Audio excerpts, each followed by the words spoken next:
बिस्मिल्लाहिर्रहमानिर्रहीम।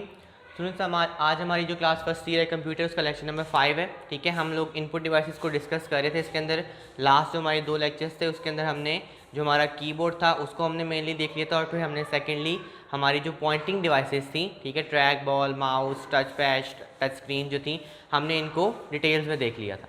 आज हमारा जो टॉपिक है वो है सोर्स डाटा एंट्री डिवाइसेस का।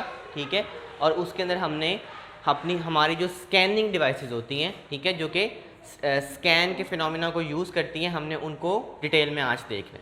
ठीक है, तो ये मैंने इनके पॉइंट्स यहाँ पे मेंशन कर दिए हैं। डेफिनेशंस जो हैं वो मैं आपकी बुक से साथ साथ रीड आउट करता रहूँगा ताकि आपको बेटर अंडरस्टैंडिंग हो सके। ठीक है, अब हमारे पास जो हमारी स्कैनिंग डिवाइसेस हैं, ठीक है, जिनका मेन काम क्या है कि वो सोर्स डाटा को एंटर करती हैं, उसके अंदर हमारे पास जो सबसे पहली डिवाइस है वो हमारा बार कोड रीडर है। अब आपने एक पॉइंट याद रखना है कि हमारे पास ये जो डिवाइसेस अवेलेबल हैं सारी की सारी ये हम डेली लाइफ में यूज़ करते हैं, लेकिन हमने कभी भी सोचा नहीं है इनके बारे में कि इनका मैकेनिज्म पीछे बैकएंड पे क्या होता है। बार कोड रीडर है, ठीक है, हमारे पास हम लोग जब ग्रॉसरी शॉपिंग के लिए जाते हैं तो जितनी भी चीज़ें हम वहाँ पे बाय करते हैं उन सब के पीछे एक बार कोड लिखा होता है। ठीक है, वाइट और ब्लैक सी वो स्ट्राइप्स होती हैं जिसको एक डिवाइस जो है वो स्कैन करती है, और स्कैन करके उसका नाम, ठीक है, प्रोडक्ट का नाम और उसकी जो प्राइस है वो वहाँ पे आ जाती है, और हमारा जो बिल है वहाँ पे कैलकुलेट हो जाता है। अब ऑब्वियसली वो जो डाटा है वो वहाँ पे ऑलरेडी उन्होंने स्टोर किया होता है। ठीक है, एक बात तो ये है याद रखने वाली, और सेकंड जो उसका इंपॉर्टेंट पॉइंट ये होता है कि नॉर्मली हम लोग ये समझते हैं कि जो ब्लैक स्ट्राइप्स वहाँ पे हैं बार कोड के अंदर,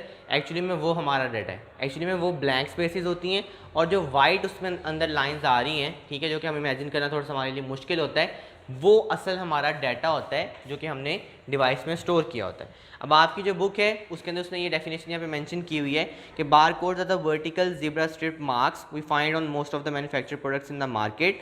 this bar code system is called out the universal product code. ठीक है, आपका ये यूपीसी होता है क्योंकि हमारे पास जितनी भी प्रोडक्ट्स अवेलेबल होती हैं, अब अगर आप डिफरेंट ग्रोसरी स्टोर पे चले जाएं तो वहाँ पे जो आप प्रोडक्ट अगर आप बाय कर रहे हैं, अगर आपने कोई भी एक प्रोडक्ट सोच ली, आप मुख्तलिफ शॉप्स पे आप बाय करेंगे तो उसकी जो प्राइस आपको मिलती है वो एग्जैक्ट सेम होती है। ठीक है, तो इसके पीछे उन्होंने यूपीसी आपका कोड जो है वो अवेलेबल होता है और उसको वो फॉलो करके इसको यूजेज करते हैं। नेक्स्ट जो हमारा टॉपिक है वो थोड़ा सा हमारा कम्प्लेक्स होता है क्योंकि हमारे पास मार्क एंड कैरेक्टर रिकग्निशन की डिवाइसेज है। ठीक है, ये जो डिवाइसेज हैं ये भी यूज़ तो होती हैं लेकिन हमने कभी इनके बारे में उतना सोचा नहीं है। ठीक है, हमारे पास ये जो MICR है, OMR है और OCR है, इन तीनों में से एक शॉर्ट क्वेश्चन आपको बोर्ड में हर साल लाजमी वो पूछता है। ठीक है, ये थोड़े कम इंपॉर्टेंट है लेकिन इन तीनों में से वो नॉर्मली 2 का डिफरेंस आपसे बोर्ड में पूछ लेता होता है, तो आपने इन 3 की डेफिनेशंस को प्रॉपर्ली याद करना है और आपने वही वर्डिंग रखनी है जो आपकी बुक में मेंशन है। ठीक है,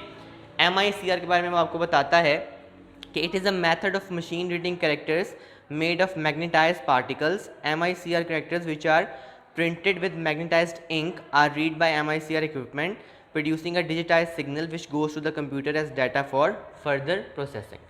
तो अगर आप देखें तो ये भी वही इंक के फिनोमिना को फॉलो कर रहा है जो हमने ऊपर देखा था। ठीक है, सिर्फ क्या होता है इसमें एक स्कैनिंग का प्रोसेस ऐड हो जाता है और वो स्कैनिंग करते हुए अगेन हमारे पास डाटा सेव होता है और उससे कंपेयर करके ये उसकी वर्किंग को परफॉर्म कर लेता है। ठीक है, क्योंकि हमारी ये सारी डिवाइसेस जो हैं वो स्कैन ही करेंगी और सबके सबका क्या काम है, सोर्स डाटा एंट्री करना। ठीक है, तो ये सब तकरीबन एक ही मैकेनिज्म को फॉलो करेंगे, सिर्फ आपके पास जो टेक्नोलॉजी है वो थोड़ी सी आहिस्ता आहिस्ता तेज़ और रिलायबल होती जाएगी। नेक्स्ट हमारे पास है OMR, वो कहते हैं ऑप्टिकल रिकग्निशन सिस्टम। ठीक है, अब MICR जो था ये मैग्नेटिकली था और ये आपका ऑप्टिकली है, तो आहिस्ता आहिस्ता हमारे पास जो डिवाइसेज हैं वो ज़्यादा ऑप्टिमाइज और ज़्यादा रिलायबल होती जाएंगी, उनकी स्पीड भी बढ़ती जाएगी, फास्ट होती जाएंगी और रिलायबल भी होती जाएंगी। तो कहते हैं optical recognition system use a light beam to scan input data to convert it into electrical signal which are then sent to the computer for processing. The most well known example is the OMR technology used to read the SAT and GRE test mask। ठीक है, आप लोग उनको अगर छोड़ भी दें तो आप सबने ECAT या MCAT देना है तो उसके ऊपर आप जो आपकी जो आंसर शीट होती है उसके ऊपर जो बबल शीट आप यूज़ करते हैं, ठीक है, तो उसके ऊपर आप कोई भी एक पॉइंट को सर्कल कर देते हैं, वो सिंपली उसको एक डिवाइस के नीचे रखते हैं, वहाँ पर डाटा ऑलरेडी सेव होता है, उसको वो स्कैन करते हैं और विद इन 1 सेकेंड आपका जो रिजल्ट है वो आपको मिल जाता है। ठीक है, हालांकि वो 50,000-60,000 बच्चे अवेलेबल होते हैं लेकिन स्टिल वो एक दिन के अंदर आपको आपका रिजल्ट प्रोवाइड कर देते हैं। क्यों? क्योंकि वो इस टेक्नोलॉजी को यूज़ कर रहे होते हैं, डाटा ऑलरेडी सेव होता है, उससे कंपेयर करते और आंसर आपके पास निकल आता है। नेक्स्ट हमारे पास है OCR, ठीक है।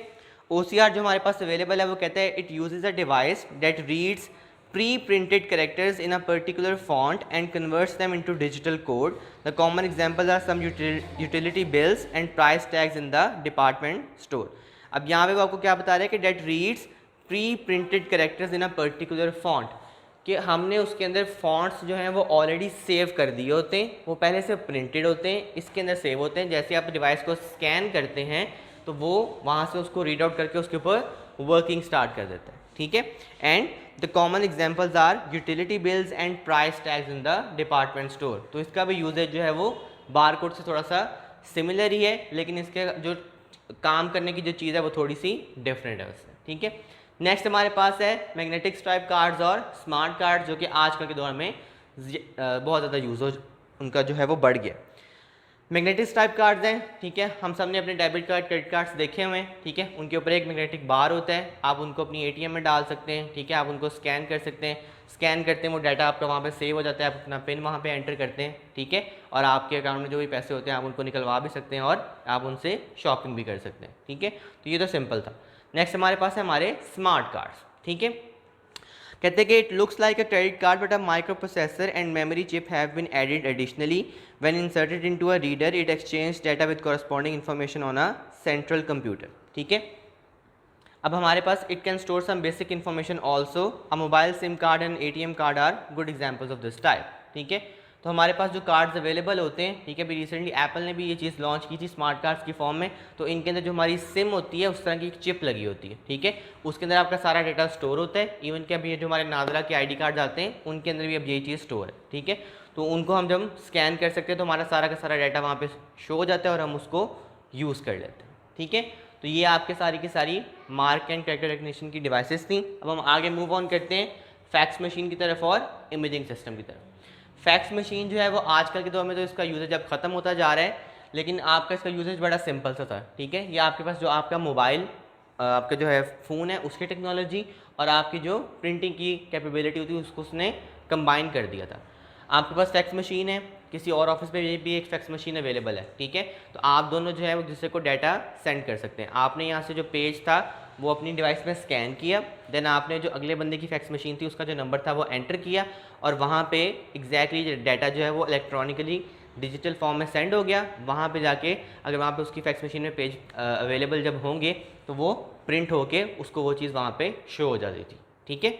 अब इसका यूजेज जो है वो बहुत ज़्यादा कम हो गया क्योंकि अब हम पेपर फ्री वर्ल्ड की तरफ जा रहे हैं। नेक्स्ट हमारे पास हमारा इमेजिंग सिस्टम है कि हमारे पास जो हमारे इमेजेस अवेलेबल जो कि हार्ड फॉर्म में होते हैं हमने उनको किस तरह से स्कैन किया, ठीक है। और स्कैन करके हम उनको इस तरफ ले आए कि हमारे पास डाटा जो है वो डिजिटल फॉर्म में अवेलेबल, ठीक है। कहते हैं image scanner converts text drawings and photographs into digital form and store it in the computer system for further processing. The system scans each image, color or black and white, with light and breaks the image into light and dark dots or color dots, ठीक है। कहते हैं which refers to the technique of representing a graphic image as a matrix of dots. वो आपको just बच्चों ये बात यहाँ पे बताना चाह रहा है कि हमारे पास जो हमारी डिवाइसेस अवेलेबल होती हैं वो आपके पास जो भी आपकी पिक्चर होगी वो उसको पिक्सल्स की फॉर्म में कन्वर्ट करेगी और हमारे पास जो भी एक पिक्सल यहाँ पे अवेलेबल है वो चाहे ब्लैक कलर का हो, वाइट हो जाए, चाहे वो किसी भी कलर में हो, वो उसको सेव कर लेगा डिपेंडिंग अपॉन जो डिवाइस आप यूज़ करें, ठीक है। और इसका मेन मकसद क्या था कि हमारे पास जो हार्ड फॉर्म में पिक्चर्स अवेलेबल हैं, टेक्स्ट अवेलेबल है, हम उसको इमेजेस में कन्वर्ट कर लें। आजकल के दौर में आप ये काम मुख्तलिफ ऐप्स के थ्रू भी कर सकते हैं जहाँ पे आप अपने एक पेज की पिक्चर लेते हैं और आप उसको वर्ड फॉर्म में या PDF फॉर्म में बड़े आराम से विद इन सेकेंड्स कन्वर्ट कर लेते हैं। और हमारी आज की लास्ट बात है हमारी ऑडियो डिवाइसेस और हमारी वीडियो डिवाइसेस, ठीक है। आजकल के दौर में बहुत ज़्यादा यूजेज होती हैं और जो हमारे स्मार्टफोन्स हैं वो इन पूरी बातों को कॉन्स्टिट्यूट भी करते हैं, ठीक है। ऑडियो डिवाइसेस हमारे पास कैसी डिवाइसेस होंगी जो कि हमारा जो ऑडियो का डाटा है उसको डिजिटली स्टोर कर सकें, देन आगे आप उसको सेंड भी कर सकें। सिमिलरली वीडियो डिवाइसेस कौन सी हैं जो कि आपकी वीडियोस बना सकें और उनको डिजिटली, ठीक है, डिजिटल का वर्ड हम बार बार यूज़ करें कि वो डिजिटली आपके डाटा को आगे फॉरवर्ड भी कर सकें।